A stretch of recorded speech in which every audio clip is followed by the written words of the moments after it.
أعوذ بالله من الشيطان الرجيم. بسم الله الرحمن الرحيم.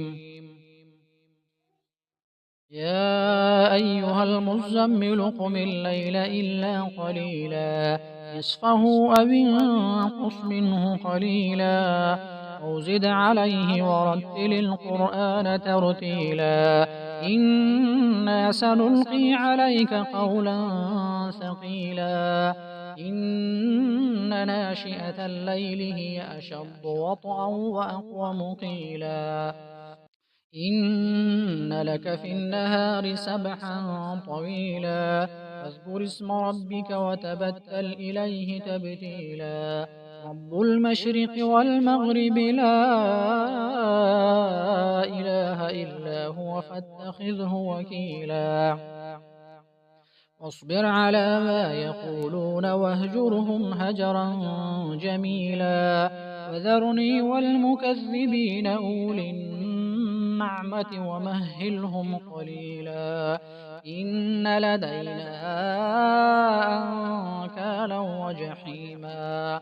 وطعاما ذا غصة وعذابا أليما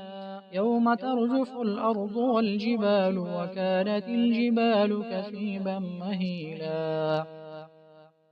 إنا أرسلنا إليكم رسولا شاهدا عليكم كما أرسلنا إلى فرعون رسولا عصى فرعون الرسول فأخذناه أخذا وبيلا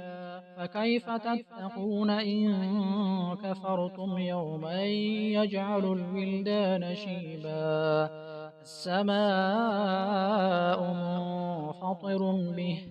كان وعده مفعولا إن هذه تذكرة فمن شاء اتخذ إلى ربه سبيلا إن ربك يعلم أنك تقوم أدنى من ثلثي الليل ونصفه وثلثه وطائفة من الذين معك والله يقدر الليل والنهار علم أن لن تحصوه فتاب عليكم فاقرؤوا ما تيسر من القرآن علم أن سيكون منكم مرضى وآخرون يضربون في الأرض يبتغون من فضل الله وآخرون يقاتلون في سبيل الله